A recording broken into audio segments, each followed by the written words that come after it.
Hi everyone, my name is Claudia Augustin, and for week 2 assignment, um, I'm just going to summarize and reflect on what I learned from the videos and the readings.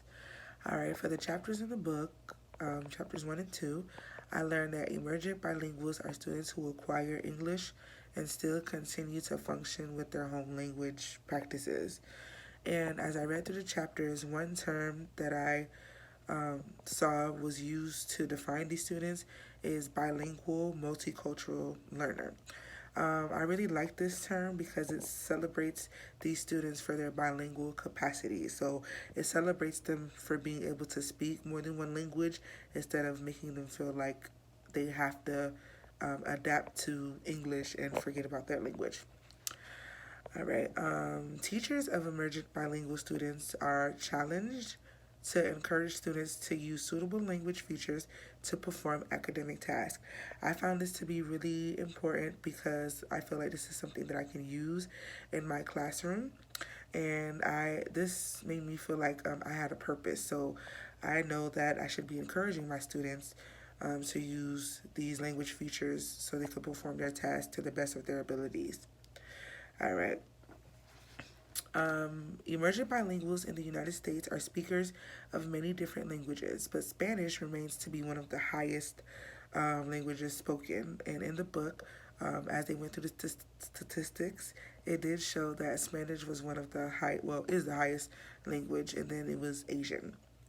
The amount of students born in the United States designated as ELs, which is are 57% of all the students designated as EL. So the amount of all the students that are born in the United States that were, said to be ELs, 57% of all of them are designated as ELs. And as I read, I saw that one of the factors that has to do with that is the failure of our school system to meaningfully educate emergent bilinguals.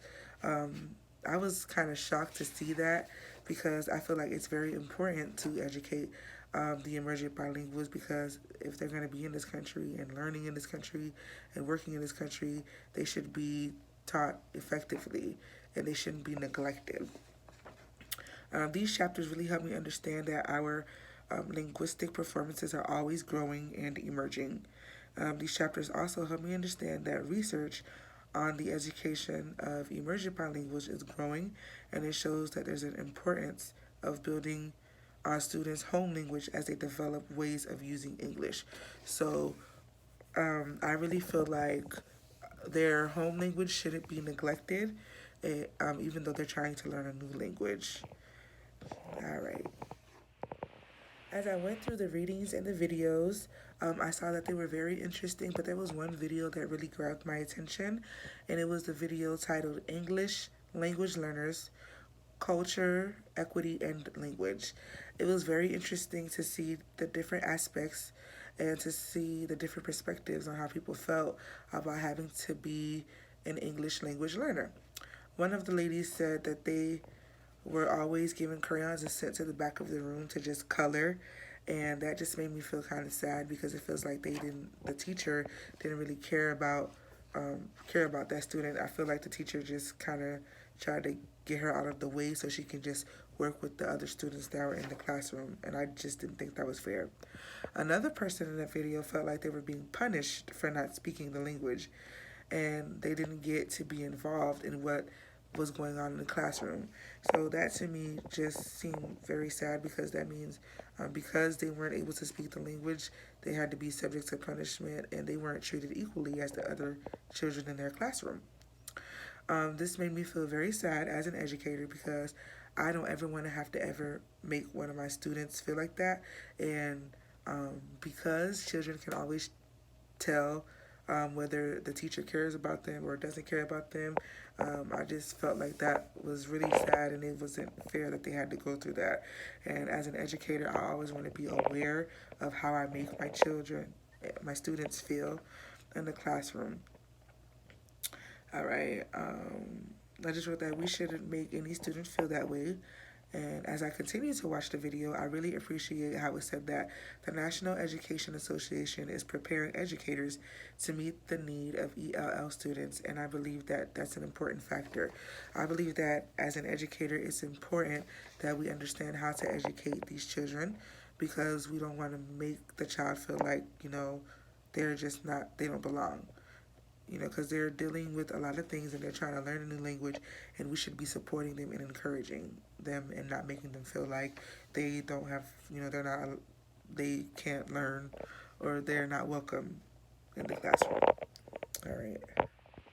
As I read through the decree, I saw that the primary goal of English language learner programming is to develop each child's English language proficiency and academic potential. I believe that programs like this will really help boost up the confidence of participating students. Throughout the decree, I saw that there were 5 requirements, and I'm going to list these requirements for you.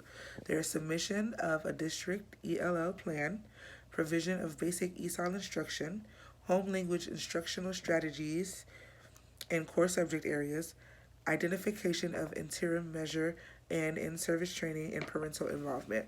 The last requirement really spoke volumes to me because I feel like there the teachings and the strategies that are in place will be more effective if the parents are involved. If the parents are collaborating with the teachers, then the process will be a little bit more effective and easier, and the children will get more out of it because they're not only getting it from school, but they're also getting it from home. All right, so in conclusion, I really appreciated these readings because they gave me a lot of insight on emergent bilinguals. There was a lot I didn't know, and I didn't really know the definition of emergent bilinguals, but I did get to learn, and that's the purpose of this course, is for us to learn. And they also gave me insight on how they have come to be and how educators can help these students continue their emerging process.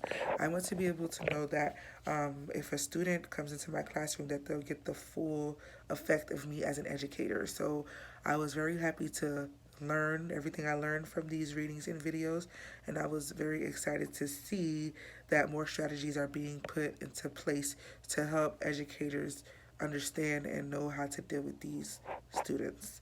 All right, that was my video for week 2 assignment, and I really hope you enjoy. Thank you for watching. Bye.